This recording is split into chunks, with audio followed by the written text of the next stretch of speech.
There's going to be a big void in my life. I don't really know how I'm going to go on. A mother torn apart by tragedy and a community remembering a hero. Officer Brandon Mendoza making a lasting impression right here in the Valley. I felt like I didn't have no problem long as a policeman or he was there. Thank you for everything. The community thanking Officer Mendoza for his service as family and friends deal with the reality of such a senseless tragedy.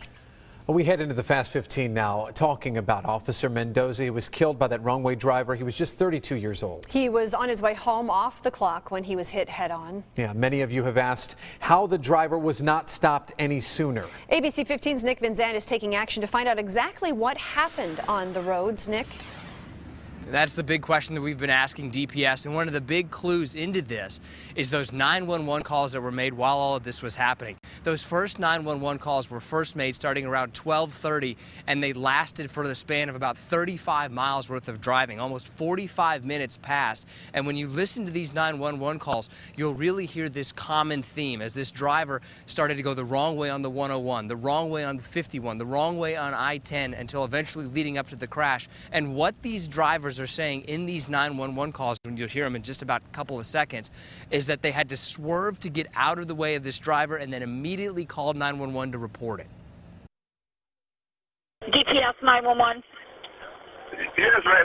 I'm just now getting to the 32nd Street exit on the 51 North. There's a car going southbound on the northbound 51 side, man. Okay, I understand that. We do have other reports.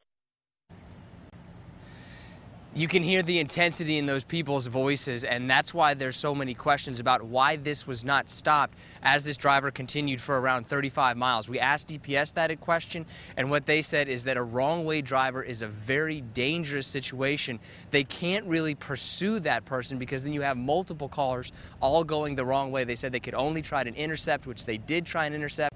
It just didn't work. Now, right now, we're in front of the Mesa Police Department where they're going to be a vigil for this fallen officer starting at 7:30 in Mesa. Nick Van Zandt, ABC 15. You certainly have to give a lot of credit to all those people who were out there on the road calling in more than 30 911 calls. We've heard such wonderful stories about Officer Mendoza, and his best friend Kyle is not surprised. He says that Brandon was the person that you love to be around, and he says that he struck you by no matter how dark the times got. Can't pick up the phone and can't call him, I can't have lunch with him, can't tell him about something good that happened. Just a good, solid human being.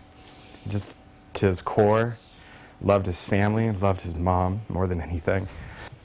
We were just talking a few moments ago about how the last day his mother saw him was on Mother's Day.